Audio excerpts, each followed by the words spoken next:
do the cash walk, Hey, I'm leaving flaming footprints on the asphalt. Pop your collar, twist your wrist, do the cash walk. I'm dropping dollars while you're wishing on a scratch off. My hollow mama list, she just hit the jackpot. I'm leaving flaming footprints on the asphalt. Pop your collar, twist your wrist, do the cash walk. I'm dropping dollars while you're wishing on a scratch off. My hollow mama list, she just hit the jackpot. I'm leaving flaming footprints on the asphalt. Pop your The Minor Details. We're on episode 27 already. We had a big week, and we have a big show for all of you today. I want to introduce my co-host, Pete Pitts, The Walking Dead, and 108 TV shows and movies. Welcome, Pete. Thank you so much. Welcome, everyone, to The Minor Details. This is your show where we talk true crime and paranormal. We also have with us, from Chicago, our amateur true crime sleuth, Angela. How are you, Angela? Good. How are you? Living the dream. And listen, folks, I just want to say we have a big episode, so we're going to get right into it tonight. Okay, right into it. We have T.J. Ward, the Natalee Holloway investigator. That's what he's known for big, but he's been in other cases, and he's going to tell us all about it today. Welcome, T.J. Thank you. Enjoy being here. So, T.J., let me ask you something. How did you get into private investigation? I got tired of not making any money as a police officer.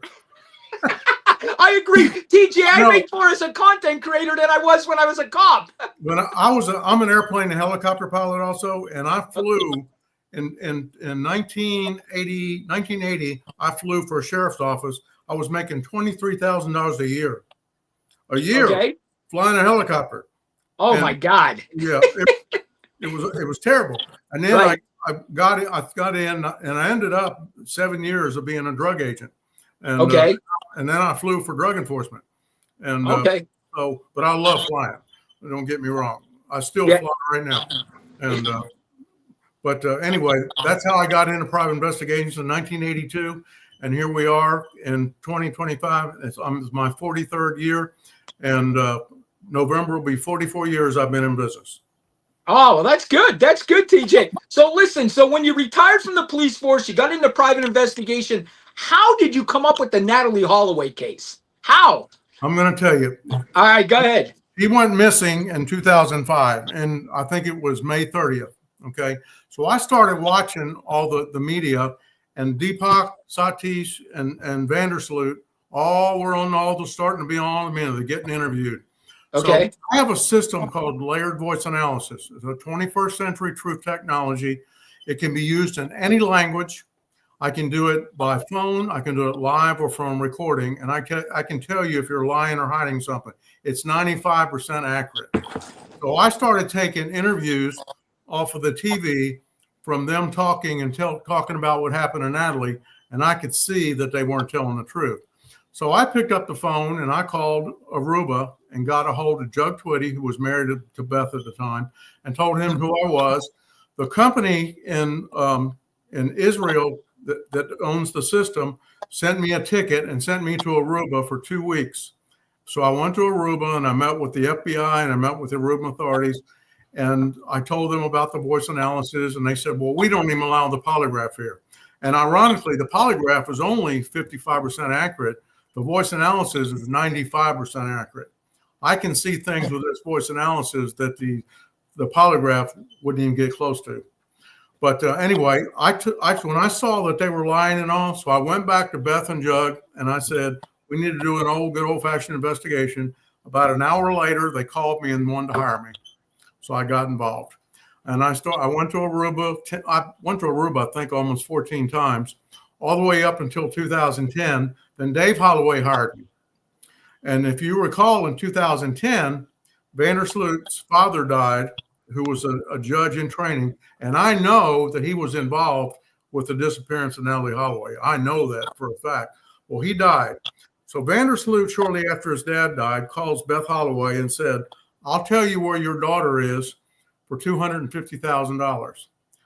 So we got with the FBI and Beth's attorney up in New York, and we all got together and got a hotel room, 2 hotel rooms. We wired one of them and then put the cameras on the other one. And we filmed him coming in and taking $25,000 in cash from her attorney. Okay. The FBI should have arrested him right then and there for extorting Natalie's mother. But they did, and they said, well, we want to keep up and watch him. But the problem was he got away from the FBI and ended up going to Peru, if you remember. Yes. After that, while he was in the casino there, spending the $25,000 he got, he met Stephanie Flores. And Stephanie Flores and him became friends while he was there. And she went back to his room and one afternoon, and he got in the shower, and he left his computer open. So she got on the computer and started seeing everything about Natalie's case. So when he got out of the shower, she started questioning him about it. He got real angry, and he hit her and broke her neck, killed her. Packed the bags up in the hotel room, and out the door he went. They put a lookout for him, a taxi cab driver ID'd him, and they ended up arresting him, and he admitted killing Stephanie Flores, and he received 28 years in the Peruvian prison where he's at right now. Oh, wow. So Greta Van Susteren 2 years ago, along with Beth, went to the Peruvian government and convinced them to allow Vandersloot to come to Alabama, and he did, and met with the FBI. He took a polygraph and gave the FBI information about what he did, Natalie, and he admitted killing her, hit her in the face with a brick. And when she went to pass on her, and she kicked him, and then he picked up a cinder block was in there, hit her in the face with it, and hit her in the face. I can tell you right now, between you and me, because Dave Holloway and I are still looking into this case, we know who took her off the island by boat. Okay. And I assume you can't tell us, right? Oh yeah, we're still looking, and right. we have a name, and we have people right now looking for him to try to ID him. I mean, Dave wants his daughter's body back. Okay, Right. and apparently they didn't put her in the water. I can tell you that. And but we have information about this case right now that we're still working on, and I can't expose a lot of what's going on right now, but I understand. we know that she was taken by boat off the island. And I know his father was involved. I know that, and without fail. And of course, Vandersloot pled out. He got 20 years to serve in the federal penitentiary in Alabama when he gets out of his 28 years in Peru. So Beth Holloway's real happy about where they are with that. But I can tell you, Dave wants his daughter's body back. I can tell you that right now. I speak to Dave Holloway every single week. Every week. We're good friends now. And I mean, Dave, when my son died, Dave was over here at the funeral. He came here. My son died. And but anyway, that's where we are with it. And I did a lot of investigation. I did a lot of interview. And I will tell you something funny. They didn't really like me being on the island doing this investigation. One afternoon, Beth and Dave were both on the island when I was there. It was going door to door, knocking on people. When I got there, I hired a guy in Aruba and paid him to go around with me, somebody that I trusted could take me to places I needed to go.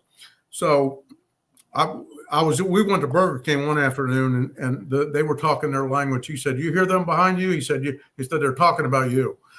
I said, "Really?" So there was a reporter from the Aruban newspaper that went on while I was there, went on the Greta Van Susteren show, and told Greta Van Susteren that there was a warrant issued for my arrest for not having a work permit. Now, let me tell you something. The day I stepped my foot on the island, I was given a letter from the Prime Minister of Aruba said I didn't need to have a license. He said, "You do what you want. You're looking for an American. You got our permission. Do what you want here." But he got on Greta Van Susteren and put it out on national media that there was a warrant for my arrest. And my gosh. I mean, isn't that wild? That's crazy. The next day, the chief of police called me and apologized and sent me a letter of apology. I should have sued that newspaper, but that went out on national media that there was a warrant for my arrest. Let me ask you something, TJ. I think I know the answer to this. How does law enforcement treat you when you show up? Like, do they treat you with respect? Like when you showed up, did the FBI treat you with respect? Yeah, they were fine. There's only one FBI agent that covers that territory, and he's in another island. But he came over here. Yeah, they treated me fine. The Aruban police treated me fine. There was two chief of police. But I will tell you this: since this case happened, there's been a lot of controversy. There's been 2 police chiefs terminated and prosecutor terminated too about this case. So Okay. they're upside down in Aruba right now. What's going on?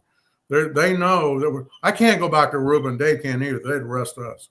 Right. You know, when we did the TV show, The Disappearance of Natalie Holloway in 2017, there's no way we can go back to Aruba. I can Right. tell you that right now. And you know, the funny thing about it, when we did the TV show, I had 2 people, John Ludwig. Did you remember John? You know, John died. Yes, I do remember him. John died 3 months after we finished the show. Oh And he my had a God. real drug problem when we were doing the show, but he cleaned himself up.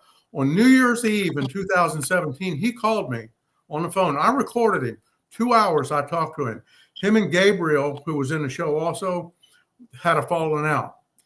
Gabriel, somehow, the bones, they if you watch the show, they dug up bones behind John's aunt's house. And those bones, they claim, was Natalie's. So I called the Aruban authorities. I was here in the U.S. when it happened, and so was Dave. I called the Aruban authorities, and they encountered them. They put a surveillance team together and found them and took the bones from them. Well, they called us and said they were going to analyze the bones. Let me tell you, they came back 3 weeks later and said, they're animal bones. I said, really? They're just animal bones. So in the last show, if you remember, we went and met with the Aruban authorities. It was all in film. It's the last part of the TV show. And I asked for the bones. And so the chief of police gave me the bones. Okay. We brought the bones back, sent them to Washington, D.C. to a lab. And ironically, this was on the show too. They came back and told Dave there was a human bone in the mix of those bones. Oh my God. Gabriel put a human bone in that bone. We know that. What? That we don't know What? what bone it is. We tested it. We got DNA from Natalie's mother, but it was not Natalie's bones. We today do not know whose bones they are. We still have half the bones. I've got them put away in a safe. Oh my gosh. We still have the bones, but there was a human bone in those bones that the Aruban authorities claimed that they tested. They didn't test those bones. They did not test those bones. We tested those bones, and they came back and told us there was a human bone in there. And again, we took half of them. They tested. I kept the other half. We have them put away. So if we need them for later. And so it'd be interesting. We could take at $15,000, we could find out whose bones that belong to. That's pretty crazy that he came up with some bones somewhere and put them in the show. Isn't that wild? That's crazy. Let me ask you something. How is police forces in different countries? Do they operate just like us? How do they operate? They're terrible. I thought so. They're not trained anywhere like we are. Right. I got a case out of New York. A lady who's a nurse hired me out of New York. Her daughter was a model and used to go back and forth to Jamaica.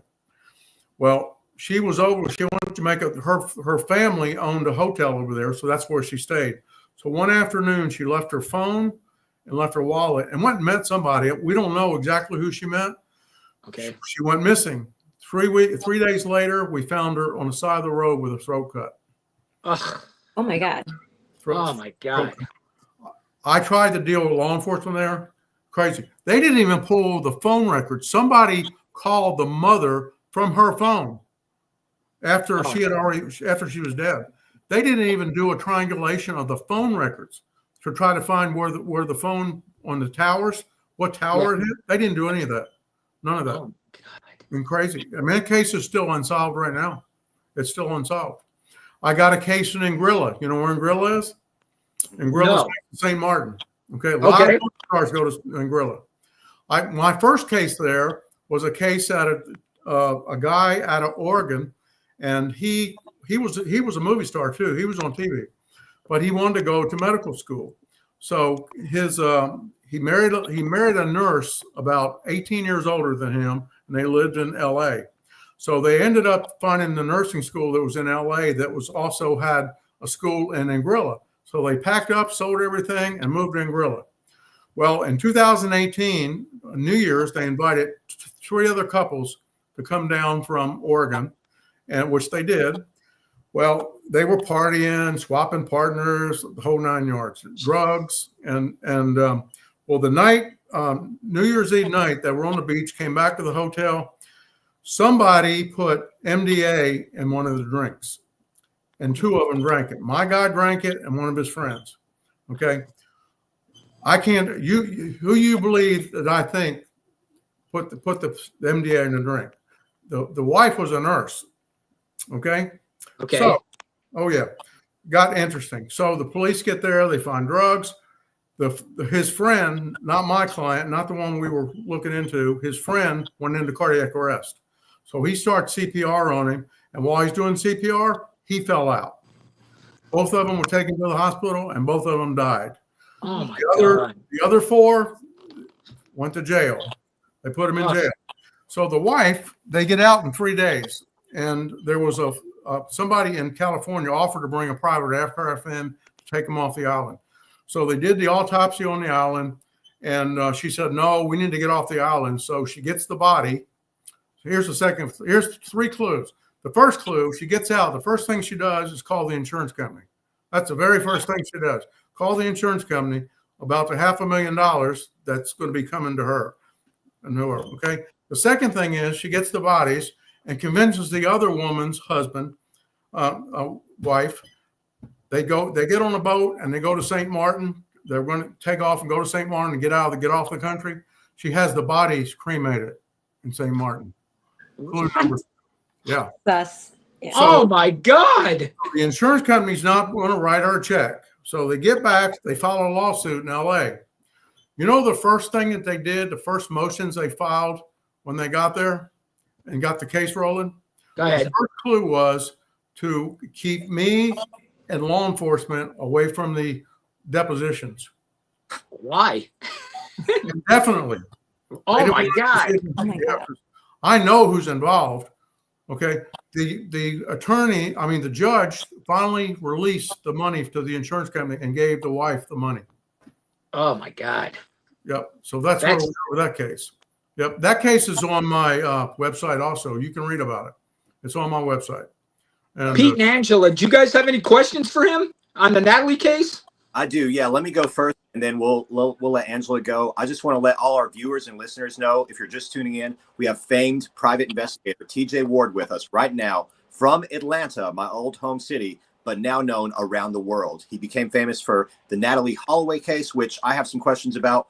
And let me just jump into my first question. What do you think about Vandersloot in general? How much of what he's told us is the truth, and how much is he still lying about? Oh, he still lies. He lies.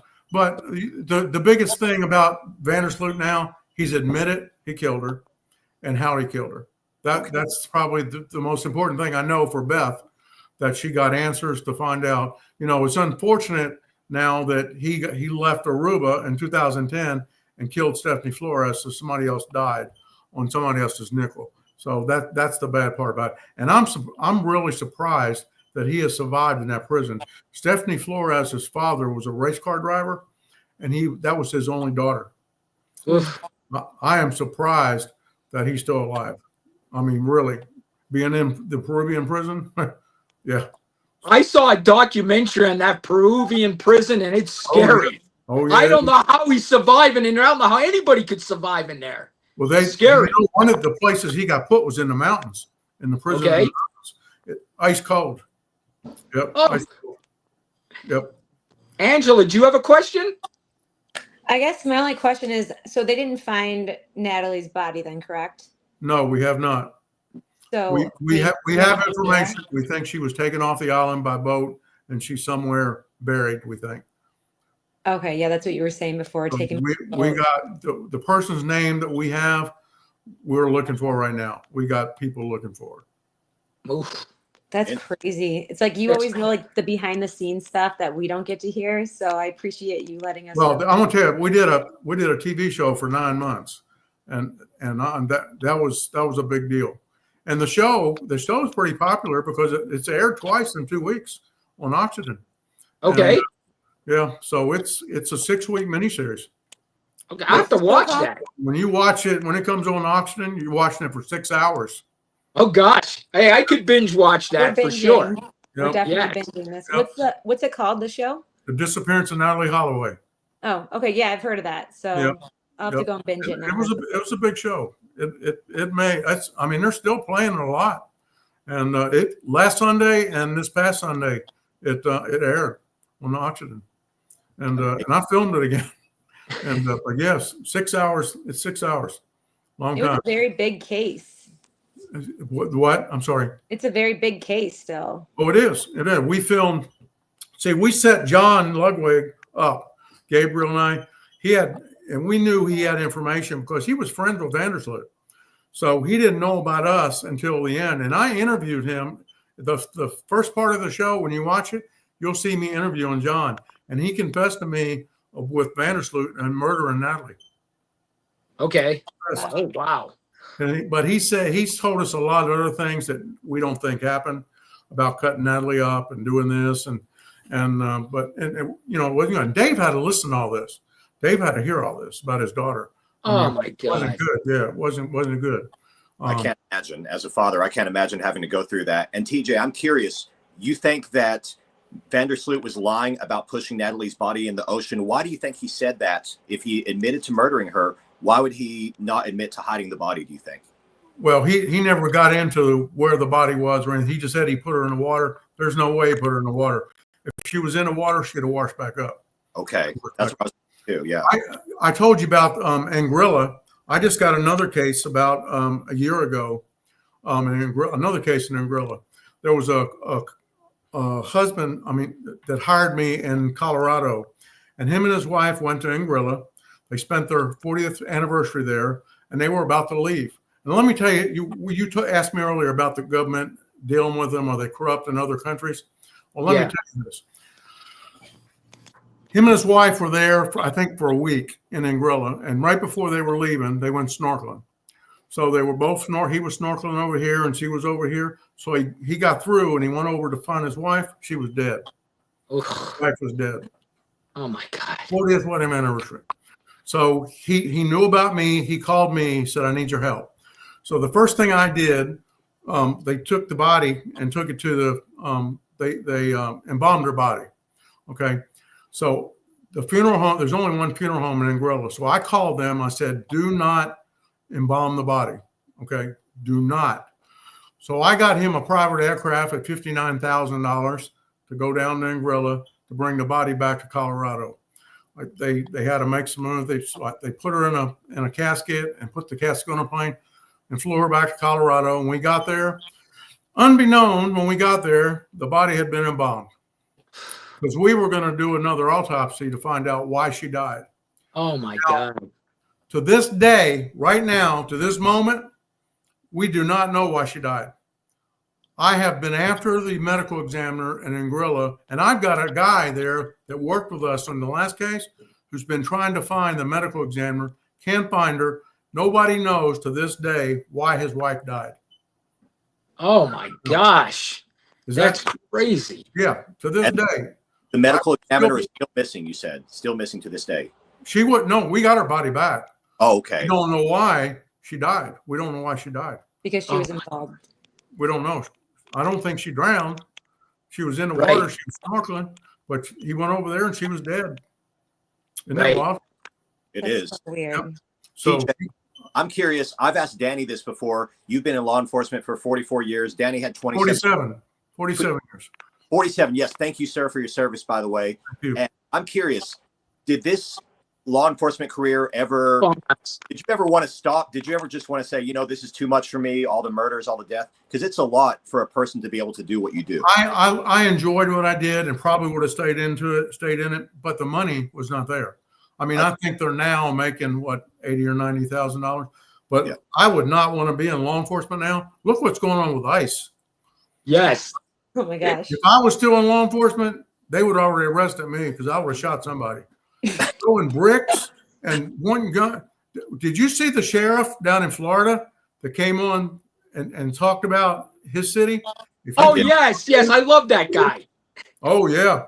You come down here and do that, and you pull a Yes. gun and throw a brick, they're going to be calling your family to come pick your remains up. And he's there. It's just never happened down there. Right. Look at all the I mean, this is crazy what they're doing. I mean, know. who would ever think that people would do this to a federal agent? I know. I mean, I could, if I was in law enforcement now, I'd be in jail. I mean, So would I. TJ, me too, brother. I wouldn't put up with this. I mean, I remember when I worked for the sheriff's office. I mean, somebody acted like that. A handful of hair. They'd be going down to the ground. You can't do that anymore. They'll put you in jail. I mean, TJ, you can't defend yourself. You can't use your gun. You can't do anything anymore. it's crazy.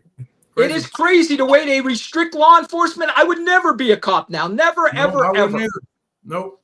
Never. I was a reserve for 35 years. Uh-huh. When I had my company, I stayed in reserves, and then the last 11 years, I was an internal affairs commander. Okay. They gave me a vehicle, and I was a Okay. reserve, as they call them. Wow. I put 2 police officers in 2013 in prison. They were tipping drug dealers off. Oh, God. Yep. I ran a voice analysis on them. I saw it. So I went to the chief of police, and chief of police told me to call the FBI. I called the FBI. They got involved, and they went to prison. Oh, my gosh. And you know what? You brought up a good point. Could you explain this voice analysis to us? How it's different than a regular polygraph? How it's different than a stress test? Voice stress? Could you explain it to us? It works off your voice and about your voice through your brain, and that goes to your brain. And I can see when you talk. If you're on drugs, I can see you're on drugs just by the voice analysis. I can see it. If you're lying, I can see it. If you're making up a story, if you're crying that's not real, I can tell. I can see it. Yeah. And it's all got AI in it now. It's incredible. It's on my website. If you go to my website, tjwardpi.com, you'll see it. And but it's absolutely incredible. I sold 5 of them to the Forsyth County Sheriff's Office, and they use it. And but I mean, it's an incredible tool. I get a lot of police departments that call me when they get big cases and I'll go interview. And see, I can take a recording where they've interviewed somebody. It's a focus tool to be able to use. It's not something you're going to use in court. It's a tool to be able to use to get more answers in your investigation. Agree. So, good about it. Yeah, So you can take, let me ask you this, TJ. So you can take somebody's voice, like say off an interview on the news, you can put it in this and this will tell you what they're saying, if they're lying. I put a microphone. When you speak and talk to me, Yeah. you're talking to a microphone, and everything. It's just like a polygraph. Everything's coming up. I can see stress. I can see you're lying. I can see your thinking level. I did Scott Peterson, and I did Scott Peterson, and when Scott Peterson was talking to Good Morning America, she asked Scott Peterson. Now I was recording it. I was watching this. She asked Scott Peterson, "What was the last thing you and Lacey was doing?" He wasn't expecting that question. Said his thinking level all the way up, and then he said, "We were decorating the Christmas tree." False statement, inaccuracy came up. Wow. I knew he was guilty. I keep saying that. Yep. Danny's like, "Oh, you never know." And I said, "No, he's guilty." Analysis. That and Bill Clinton. I did not have sexual relations with Monica. Yeah. You can see. Yeah, that's one of my samples in my voice analysis. What's good about it? I can do this. I can do this in any language. Oh my God. Any language. Yep. Can you do it with us right now? No, I have to set it up and all. Can we do an episode like that? We should have an episode. You put Angela on it. We'll find everything out about that girl. Yes, I'm down. If I come back I'm to your down. show sometime, we'll put it on and I'll show you what it does. All right, that Let's sounds do good. it. I have nothing to hide, so we're good. And I'll show you what it does. I mean, it's incredible what it does. And see, I have a contract with the Israeli firm to sell it to law enforcement and corporate security. Do you know that the insurance companies that get you on the phone and talk about insurance agents, they're using part of the voice analysis also out of the company out of Israel. When you're talking to them and they're talking to you about your insurance claim, they can see what's going on with you. Oh my, that's crazy. Let me ask you something. Are you going to train law enforcement on this? Like if they buy the machine from you? We set up a class and they'll probably send somebody from Israel. We used to have a guy in Wisconsin, a former police chief, but he's retired now, so he's not interested in doing it. But it's 2 weeks of training. There's first week you train and get a certificate, and you go second week and you get an advance. But it's interesting. And but I am the only private investigator in the country licensed to use it. And if somebody else wants to come into the system through Israel, they have to go through me. Awesome. Awesome, brother.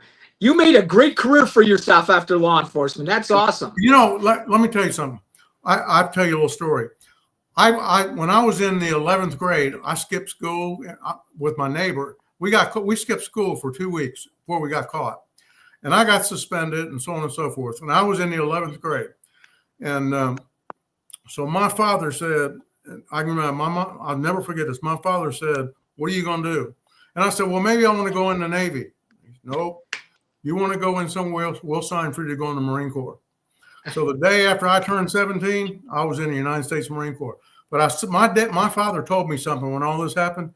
He said, "If you don't get yourself together, you're going to be a nothing and a nobody." Okay. My counselors told me the reason why I've done everything that I've done is because of what he said to me. Wow. Yep. When I went to Marine Corps for 2 years, I got out. I went to EMT school. I went to cardiac tech school. I was a firefighter for 2 years and got in law enforcement in 1973 and stayed in law enforcement all the way till 2019. Wow. Long time. I went all the way through the ranks. I was a drug agent for 7 years. I was a supervisor. And I was a internal affairs commander. I was a captain. And of course, you have to be a higher rank because if you have to deal with higher ranking people in law enforcement, if you have to terminate them or whatever, you got to be in a position to be able to do that. But the only reason I got out of law enforcement is what happened. I just told you a story a while ago. Oh, wow. That's amazing. And That's TJ, why I got out of it. And my business is good. I got 47 open cases right now. 47. Wow. I got 47 open cases. I just hired another investigator today. I've been short 2 investigators. Oh my God. Yeah, I mean, I'm busy. I got a case in Anguilla right now. I mean, it's crazy. I mean, excuse me, I have a case in the Dominican Republic, and I just opened an office in the Dominican Republic. I just hired a guy. When I did that story, you know, the girl who went missing in Dominican Republic from Virginia? Yes, yes. I'm surprised they have not hired me yet. The law enforcement agency up in the sheriff's office up in Virginia, I've been dealing with. The family knows who I am. I was on TV, I think 14 times with that case. Oh my God. That was only, 3 months ago that happened? She didn't drown. She's not in the water. I knew it. I can tell you that. She is not in the water. There's no way. Somebody snatched her ass up. I agree. If you remember the bar scene they showed? There was 2 other guys in the bar, that are suspicious. Okay, there's 2 other guys in the bar that are suspicious. That's going on. But the detectives went to them about 6 weeks ago and said, "Look, you need to either get a lawyer or an investigator involved." And the father said, "Who you mean, TJ Ward?" And he said, "Yes, get TJ Ward." I am surprised they not hired me. But interesting enough, while I was all on TV, there was a doctor there that hired me. Oh, okay. She's having problems with her husband. Okay, serious problems. This guy's laundering money all over the world. Okay, and she's hired me, and to help her with her divorce and so on and so forth. So a friend of hers in the Dominican Republic was also doing investigations. So I licensed him and hired him, and we just had opened an office in the Dominican Republic. Oh, wow. Let me ask you something. I think you've seen my videos on that case from the missing girl in Virginia. I didn't think she drowned either. Oh, she didn't. I think the parents quit on that case too early. Way too early. I think it's the father. I don't think it's the mother. The mother's real upset about it. And I've had about 6 Indian families contact me and said, we'll raise money for you to send you down there. And I said, look, I don't mind going down there if I get the blessing from the family. I'm not going down there for you to raise money for me, just to raise money for me to go there. When I get the blessing from the family, they want me to hire me to go down there, then you can raise money. And I mean, 3 Indian families have already contacted me and have been in touch with me and to raise money. They want to do a GoFundMe to get me down there.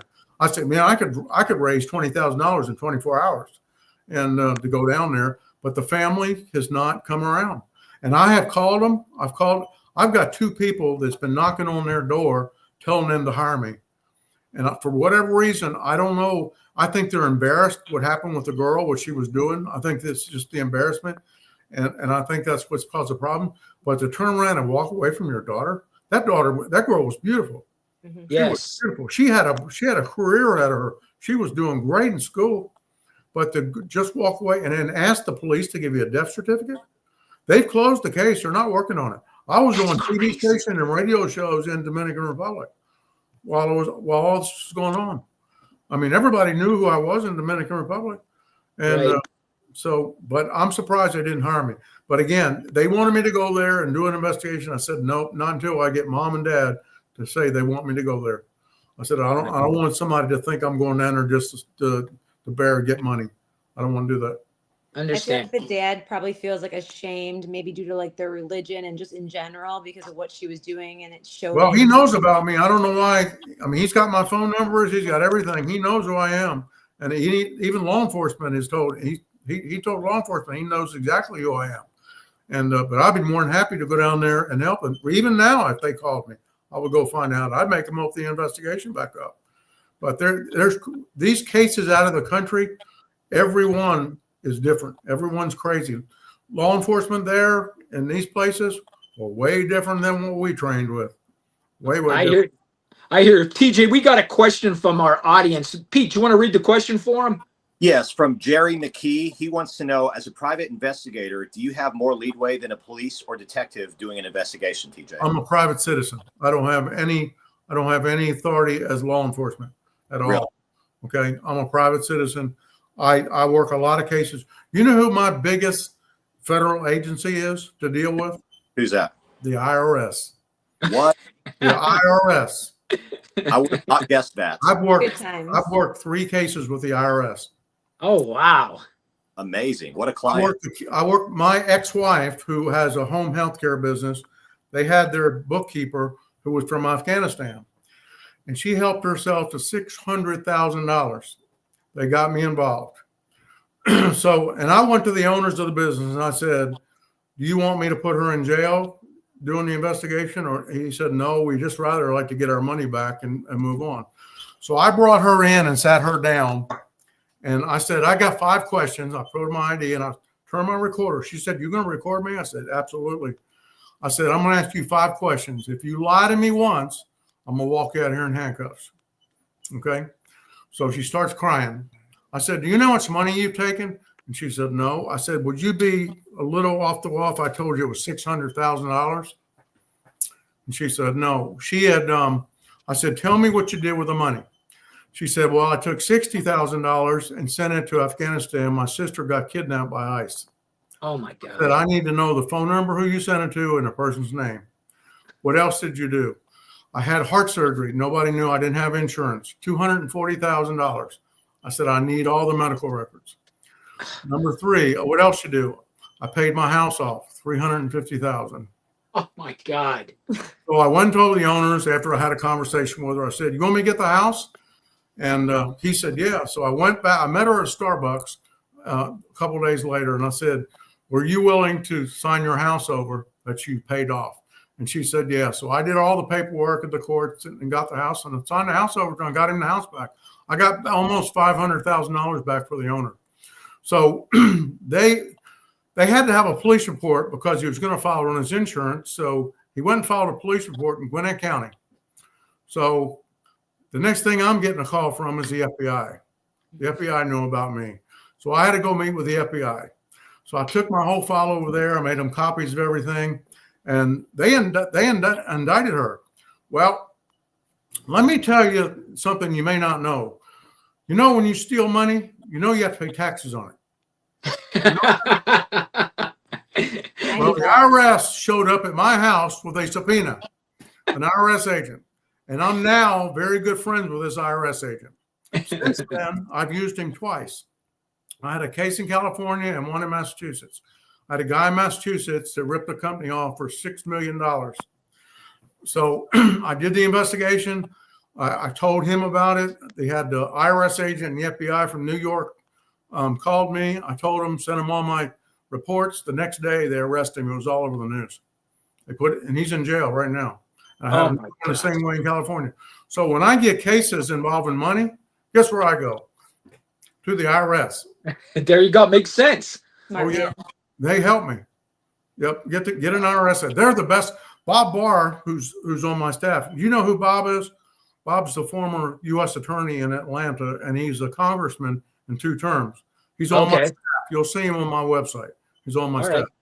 He told me the best federal investigators in the U.S. is the IRS, and I believe him. But I made very good friends with this IRS agent, and when I got something going down, I go to the IRS. There's money involved.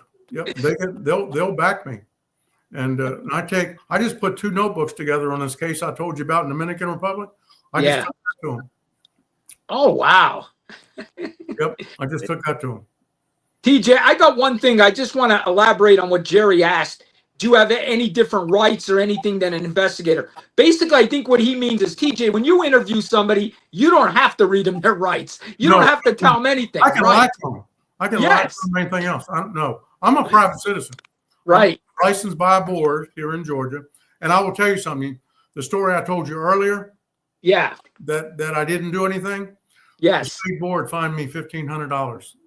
Oh my gosh. Before they found out that what had happened, that the DA's office was involved.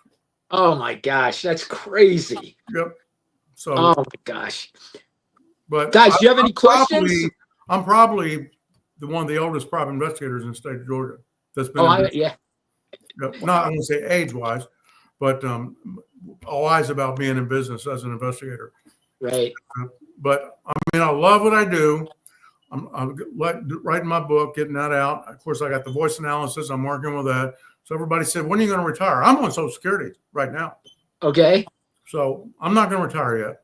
I know what I want to do. When my book is finished, I want to get on book tour and go talk to people about what I've done for the last 40 years. Well, TJ, if you get to Vegas, we're going to buy you food. We're going to buy you dinner if you get to Vegas for that book tour. Oh, I love Vegas.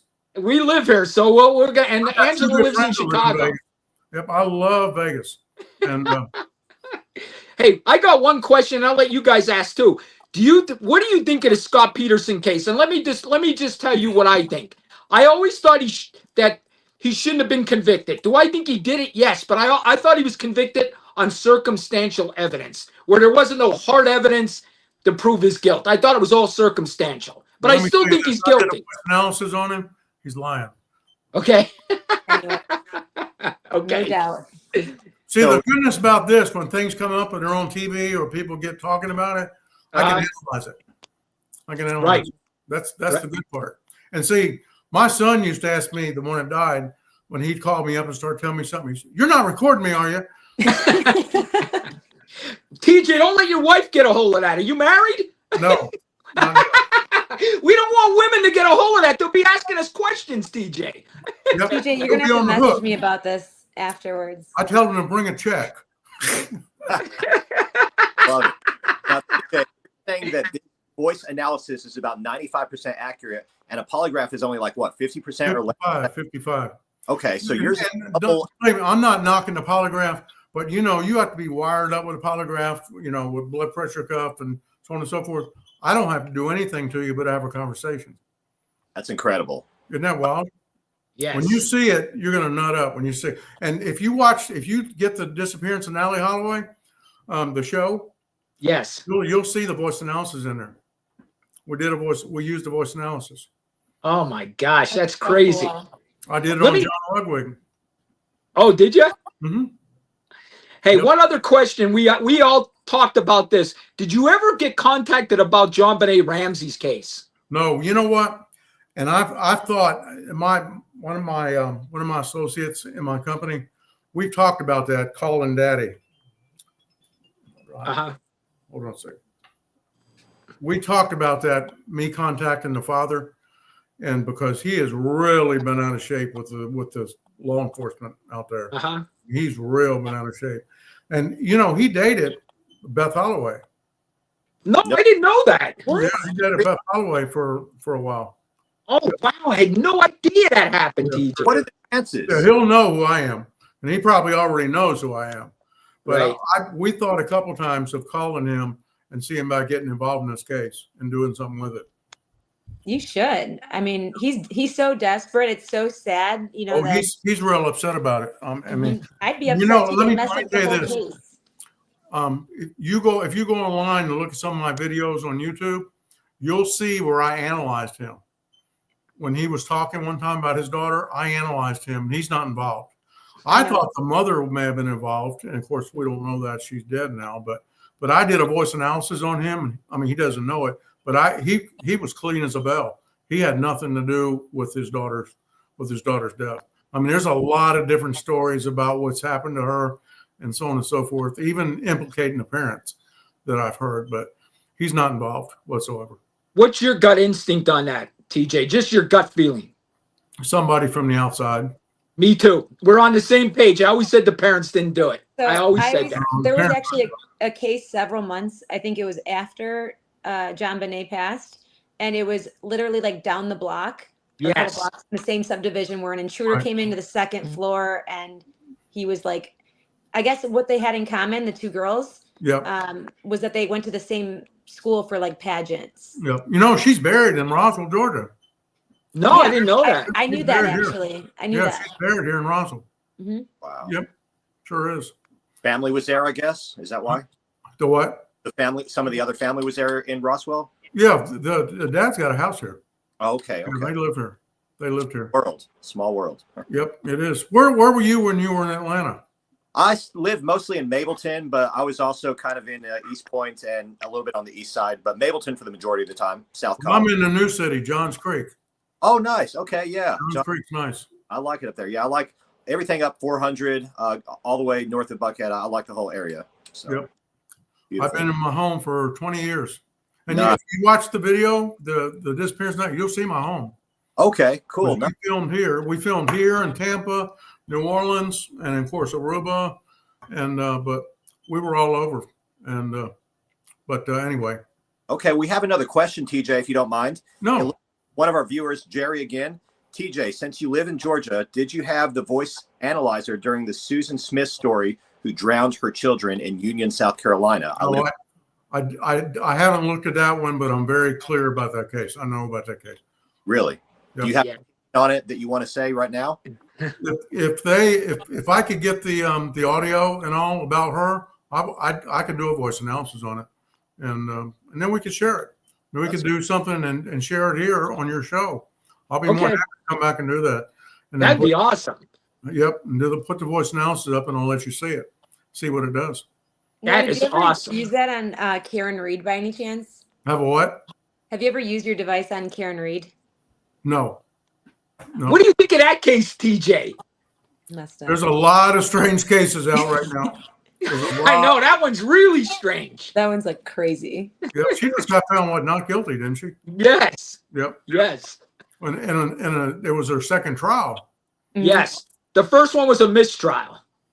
Well, So, TJ, do you ever get a point where you just don't have cases coming in? You said you have what, 40? oh no, I got 4 cases coming in between now and Monday, and I just filmed with HBO on a big case that I'm about to do here. Congrats. Yeah. Awesome. Oh wow. Yeah, they filmed me a month ago, and I talked to them today. And a couple of the people that got ripped off from this woman in the show are about to hire me to do some work. And I'm probably going to confront this lady at the end of the show and tell her who I am. Tell her, let me tell you what I did for you. You're really doing a huge service to the world, to the community. And TJ, it struck me what you said earlier when you called yourself just a regular citizen. You seem more like a superhero to me. You seem like a Sherlock Holmes crime solver. Do you not consider yourself kind of? I love what I do. I love what I do. And Okay. and I'm very serious about my cases. And I had a lady file a complaint against me about a month ago, and the state board got involved, and I sent them over 300 pages. I was working on a case only for 4 months, and she said, "You're not finished yet," and then she wanted me to go to South Carolina. She's in South Carolina, and she's already perturbed everybody over there already. I mean, got sled. She wanted me to go. Sled's real been out of shape with her, and it's on an arson case. And I said, I'm not going to South Carolina. And then I told the board that when she filed a complaint, and I sent them copies, everything to the board. And I said, she's complaining because, I worked on Natalie Holloway's case for 18 years. And this lady was complaining that I was working on a case for 4 months. Okay. And then she sent me over 300 pages of documents to go through and to try to put an arson case together. And, but I said, no. So she fired me. I said, fine, fire me. She said, I'm going to get your job. I'm going to file a complaint with the board. I said, have at it. I didn't do anything wrong. Right.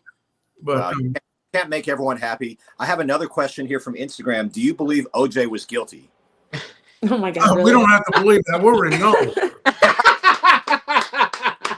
Who asked that?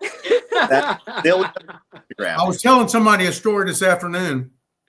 I've gotten one lawyer already disbarred over a case, one of my cases, and it happened in DeKalb County. And you're familiar with DeKalb, where DeKalb County is. Oh yeah. Yes. I had a lawyer hire me to do some work, $750. She signed my retainer, and she claims, and she owed me the money. And she said, I didn't sign your retainer. I said, yes, you did. And I said, you owe me the money. So I ended up filing a lawsuit against her. It wasn't about the money. It was about the point. Her lawyer, telling me she didn't sign my retainer agreement. Well, I spent $500 before I went. I filed a lawsuit against her. I spent $500 bringing in a handwriting expert. And I had handwriting from the case I worked on, and I put her on a stand. And I tried the case myself, and I took her and I said, you're a lawyer. I said, you're under oath. She said, of course I am.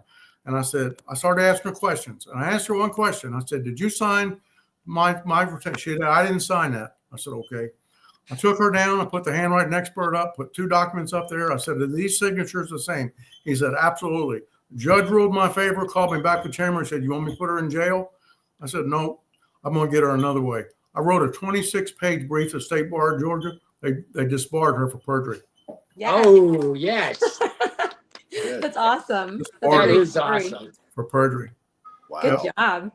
Yep. I love to see. You just gotta. I don't put over. I'm serious about my business. I'm serious about it, and I don't. I work probably on the same level as a lawyer does, and I do the same thing. I mean, I got lawyers on my staff, and Right. I'm very, very serious about what. That's why I get big cases, and then people know who I am and what I do, and I'm serious about getting results from what they're trying to do. That's the name of the game.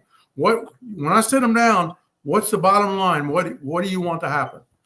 And I try to work towards that to make it happen. Have to. I mean, I'm an expert on the stand testifying. I've already been declared an expert. Okay. So if we have to go to court, we'll go to court. I don't have a problem. But but again, I love what I do. I'm writing a book. I want to share it. I want to get it out. Will I retire? Probably not. I'll probably, I probably won't. I probably won't retire. I love what I do. I'm here. People know who I am. I get calls. I got 3 new cases coming this weekend I already know about. And so I got to handle them. One of them's with HBO. That's awesome. That is awesome that you turned this around. Oh my God, from law enforcement to, celebrity investigator. It's crazy. Yep. What does You did- one have to do to become a private investigator? Like, what if they want to work for you, TJ? What do we got to do? Well, you have to take a test. Even if you were in law enforcement, you have to take a 70-hour test. And then once you take the 70, if you're just going to be coming under my license, just take the 70-hour test, fill out all the documents, and they approve you. Then you work under me. If you've got any law enforcement experience, 2 or more years, or some kind of law that you can get your own business. You can start your own private investigator. And I've got people that's come to me and said, I'm going to start I said, let me tell you something. It's not as easy as you think it is. Okay. I've been lucky because I'm established and I'm out there. I mean, you can put my name in the computer and I come up everywhere. Right. I mean, I've been doing this and I've been out there. I've been on TV over 800 times. I've been on every single TV show in the country, every one. And now the minor details. Huh? And we want to thank you, too. I've been on Hannity, Good Morning America, Today Show, Nightline. I've been on all the shows. Court TV. They send me, they'll have big cases coming up. They'll come pick me up in a limo and take me to the airport, and I go up there, and then they limo me around everywhere, take me to nice restaurants, and they're paying for all this, and I go up there and do my show and come home. You're living the life. And I'm going to tell you this, TJ. When I first retired from law enforcement, I was going to do the PI thing. And I agree with you. I started looking into it, and I thought, you know what? I'm just going to talk online and be a content creator. It was a lot easier back when I started. I was a licensed investigator before there was a board. Uh-huh. Yeah, before there was a state board. Yeah. I was an investigator. All I had to do was type my paperwork to the Secretary of State's office, and I got a license. And say, and you my license says 1982 to now. And in fact, I got to go the range next week. And Okay. because I got to renew my license before the end of this month. They make you qualify with your weapon? Yeah. Okay. I don't go anywhere without a firearm. You know, I don't blame you, man. I don't blame you. I run all the ushers in the Catholic Church here in Johns Creek. Okay. Everybody knows I have a weapon under my coat. Okay. Okay. I told the priest, I said, if something happens, don't run, just duck. I'll get it. Hey, Yep. I love that. I love that, TJ. As we're getting ready to start closing the show, I have one We've more got question 4 minutes left, guys. left. My last question, TJ, did you see yourself becoming this big celebrity private investigator when you started back in 1982? No, not at all. Not at all. I've worked hard, and I knew I was going to work and do what I need to do, get a few cases. I remember when I started, and let me tell you something. Before 9/11, I had a shopping team. I went in, I'd shop stores. You remember Ecker Drugs? Mm-hmm. Yep. I went in and tested the employees in Ecker Drugs in 900 stores from Virginia to Texas. I did 27 airports, Paradise Company, W.H. Smith. I had all those stores. I was at the airport probably more than I was anywhere else. But I had 30 shoppers working for me, and we used to shop all the airports. I used to shop Las Vegas.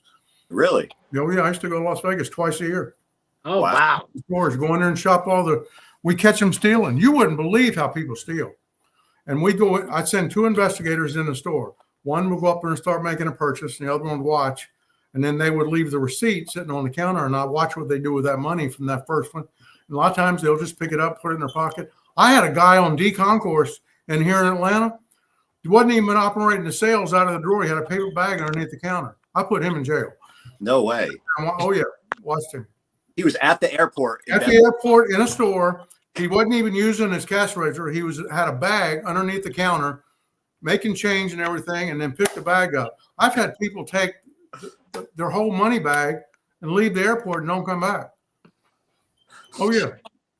Wow. You guys, if I'm not here next week, it's because I decided to go work under TJ. I'm sorry. Yeah, come on down here. I've always been interested in PI work. Like, I think it's awesome.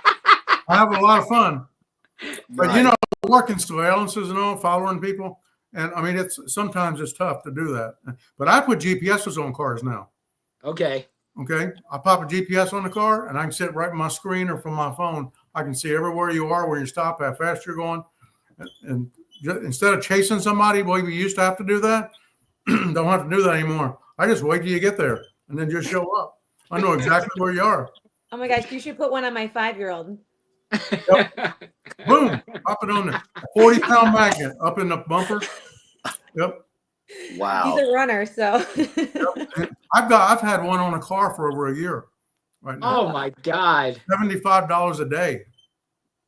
Oh, wow. That's I've what had one on a car for 1 year. Oh, my God. Yep. And I've been watching everywhere she's going. And then when she goes certain places, I go there and we do a surveillance. Yep. I know everywhere she's going.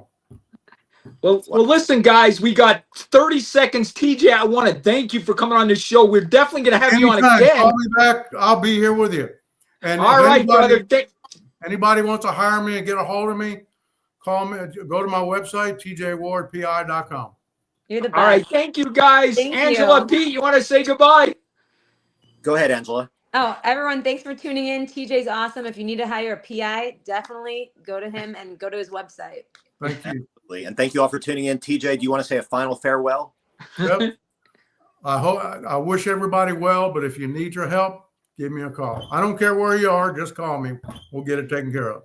Thank you again, TJ. We'll see everybody next week, and we owe you dinner when you get to Vegas, TJ. All right, thank you. See you guys. Bye. Do the cash walk, do the cash walk. Hey, I'm leaving flaming footprints on the asphalt. Pop your collar, twist your wrist, do the cash walk. I'm dropping dollars while you're wishing on a scratch off. My hollow mama list, she just hit the jackpot. I'm leaving flaming footprints on the asphalt. Pop your collar, twist your wrist, do the cash walk. I'm dropping dollars while you're wishing on a scratch off. My hollow mama list, she just hit the jackpot. I'm leaving flaming footprints on the asphalt. Pop your